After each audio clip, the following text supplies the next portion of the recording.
మనసుకి మాత్రం బాగా దగ్గర సంబంధం ఉన్నట్టుగా అనిపిస్తుంది. నువ్వు నా ప్రాణాన్ని కాపాడావు కాబట్టి నేను ఈ మాట అనడం లేదు. నా మనస్ఫూర్తిగా నిజమే చెప్తున్నాను. సార్ నేనెవరో మీకు తెలీదు, మీరెవరో నాకు తెలీదు. ఏదో మిమ్మల్ని కాపాడానని మీరు ఇలా సెంటిమెంటల్గా మాట్లాడుతున్నారు. నా బ్రతికేంటో ఏం చేయాలో అర్థం కాక గందరగోళంగా ఉంది. సార్ నా పరిస్థితి ఏమీ బాలేదు సార్.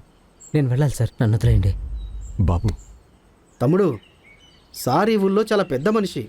ఆయన ఇచ్చిన మాట ఎప్పుడూ తప్పరు. ఆయన ఇంత మంచి అవకాశం ఇచ్చారు. ఆలోచించుకో, నువ్వు విజయవాడ రావడం, ఎక్కడెక్కడో తిరిగి ఎక్కడా దొరికినట్టు నువ్వు ఇక్కడ తినాలనుకోవడం, నీ కళ్ళ ముందే ఇదంతా జరగడం, అన్నింటికీ ఒక కారణం ఉంటుంది తమ్ముడు. అనవసరంగా ఆలోచించకుండా ఆయనతో వెళ్ళు.